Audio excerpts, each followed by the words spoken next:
প্রতিবেশীর সঙ্গে আপনার সম্পর্ক ভালো নয়। আল্লাহ নবী বলছেন, ওয়াল্লাহি আল্লাহর কসম, ওয়াল্লাহি লা ইউমিনুন। হাদিসটি রাবি হযরতে আবু হুরায়রা, নবীজি বললেন, ওয়াল্লাহি লা ইউমিনুন, আমি নবী আল্লাহর কসম করে বলেছি মুমিন নয়, ওই ব্যক্তি মুমিন নয়, ওই ব্যক্তি মুমিন নয়। সাহাবীরা জিজ্ঞাসা করলেন, আল্লাহর নবী কে মুমিন নয়? যার ব্যাপারে নবী কসম করে বললেন ওই ব্যক্তি মুমিন নয়, সে কে? নবীজি বলেন, যার ব্যবহারে প্রতিবেশী অসন্তুষ্ট, যার অত্যাচারী ব্যবহারে প্রতিবেশী দুঃখিত, যার ব্যবহারে প্রতিবেশী কষ্ট পায়, ওই ব্যক্তি কখনো মুমিন হতে পারে না, পারে না, পারে না। তাই এক নম্বর আল্লাহ বলেন, মা বাপের সঙ্গে ভালো আচরণ করো। দ্বিতীয় নম্বর, অবেদিল করবা, নিকটাত্মীয়র সঙ্গে ভালো ব্যবহার করা। যে ব্যক্তি আত্মীয়র সঙ্গে সম্পর্ক ভালো রাখে না, পাড়া প্রতিবেশীর সঙ্গে শত্রুতা পোষণ করে, নবীজি কসম করে বলেন ওই লোকটা মুমিন হতে পারে না, পারে না, পারে না।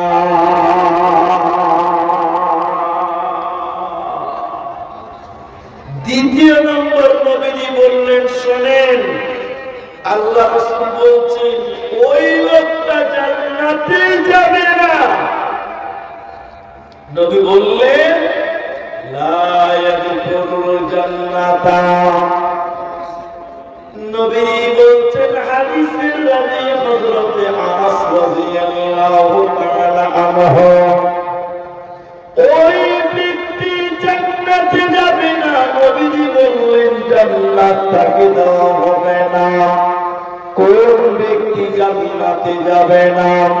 নবীজি বলছেন, যে তার প্রতিবেশীকে কষ্ট দেয়, যে তার প্রতিবেশীকে দুঃখ দেয়, তাদের সঙ্গে শত্রুতা করে, প্রতিবেশীকে দুঃখ দেয়, কষ্ট দেয়, লা ইয়াদখুলুল জান্নাতা, ওই মানুষকে আল্লাহ জান্নাত দেবে না, পাবে না, পাবে না।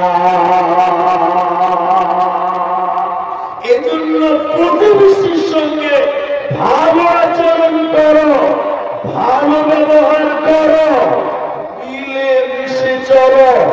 তোমার ব্যবহারে যেন তোমার পাশের বাড়ির লোক কষ্ট না পায়, দুঃখ না পায়। এখন আপনাকে যে কথা বলছি, এদিকে তাকান। আমি বক্তা মানুষ, রাত জাগতে হয়, প্রতিদিন রাত জাগতে। আমি এটা আমার সত্য কথা বলছি, একদম সত্য কথা। বাড়িতে ফজরের পরে আমি ঘুমাই,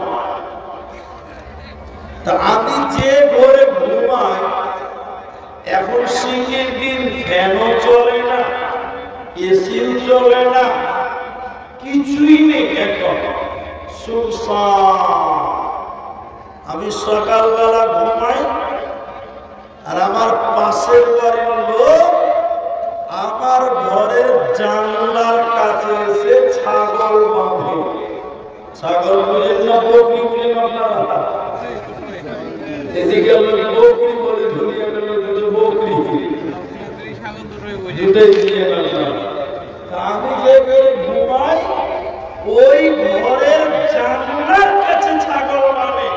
আর সকালবেলা সারা রাত জালসা করি আমি, আর সকালবেলা জালসা করে বকরিতে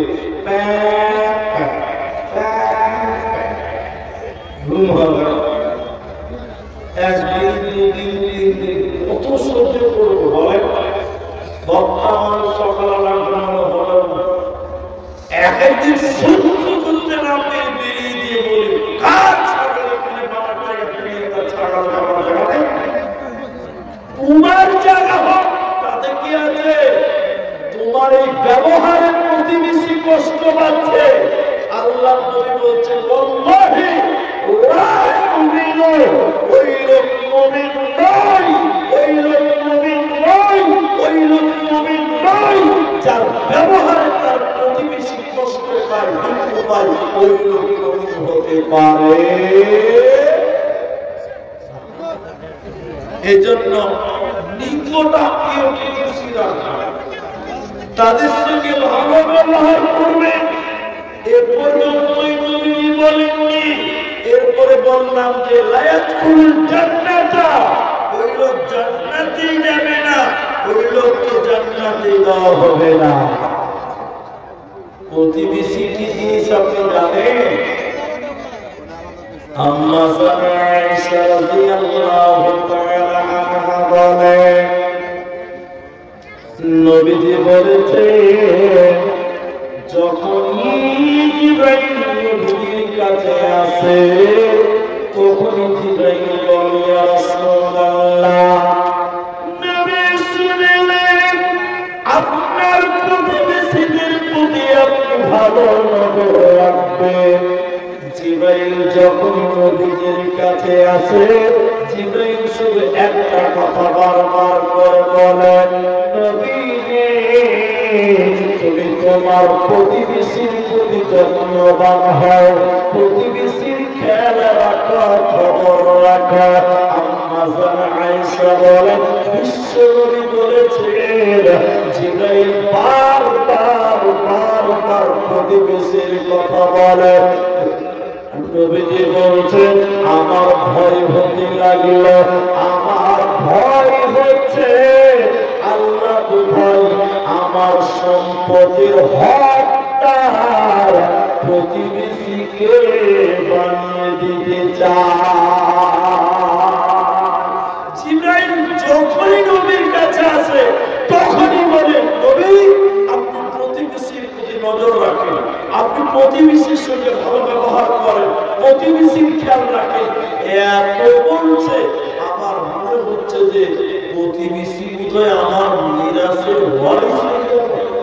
এটা আমার ভালো লাগছে নবীজি বলছেন এত মুসলমান আল্লাহ আমল বলছেন কি মা বাপের সঙ্গে ভালো ব্যবহার করা এরপরে তাই বললেন অবেদির পরমা নিকট আত্মীয়র সঙ্গে ভালো আচরণ করো ভালো ব্যবহার করো ভালো ব্যবহার করো এরপরে নবীজি বললেন শুনে নাও ইবনে আব্বাস রাদিয়াল্লাহু তাআলা থেকে বর্ণিত বিশ্ব নবী বললেন ওই মানুষটা প্রকৃত মুমিন নয় যে পেট ভরে খেল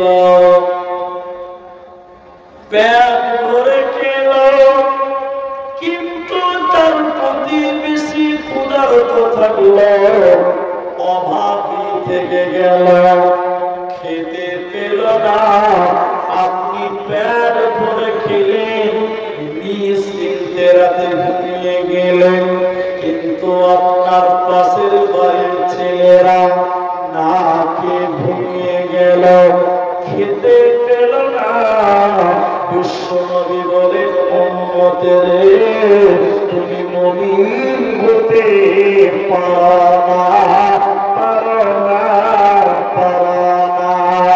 আল্লাহ তাবারাক ওয়া তাআলা সূরা বাকারা সূরা নাম্বার 2 পারা নাম্বার 2 রুকু নাম্বার 21 লাইন নাম্বার 12 আয়াত নাম্বার 177 এর মাঝখানে আল্লাহ বলেন ওয়াতাল মালা আলা হুব্বিহি যাবিল কুরবা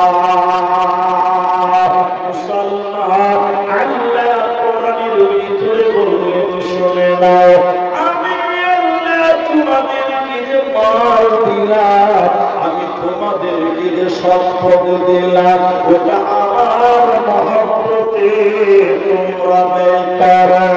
আল্লাহর মহব্বতে ব্যয় করব কোথায়? এক নম্বর আল্লাহ বলেন, তুমি তোমার নিকট আত্মীয়দেরকে সহযোগিতা করো। তোমার মাল আছে, তোমার সয় সম্পত্তি আছে, তুমি তোমার প্রতিবেশীকে আল্লাহ বলেন ওয়াতাল মালা আলা হুব্বিহি যাবিল কুরবা, নিকট আত্মীয়দেরকে দাও। ওয়ালিয়াতামা, এতিমদেরকে তোমরা দাও। ওয়াল মাসাকিনা, আর তোমরা মিসকিনদেরকে দাও। আমি আল্লাহর মহব্বতে এতিমদেরকে তোমরা দাও। এদিকে এদিকে দেখেন, ভাইয়ে ভাইয়ে ঝগড়া করে কথা বলে না।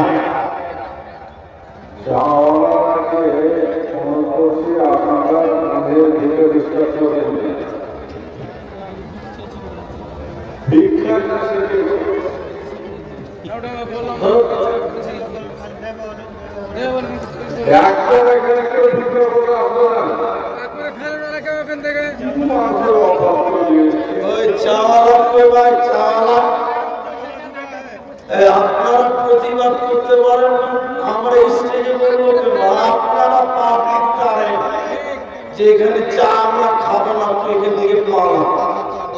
আপনারা প্রতিবাদ করবেন, বলুন ইনশাআল্লাহ, বলুন ইনশাআল্লাহ। বলে চাওয়ালাকে রাস্তা দিয়ে ঢুকতে দিবেন না, বাজার করবে, ব্যবসা করবে বাজার, এখানে না।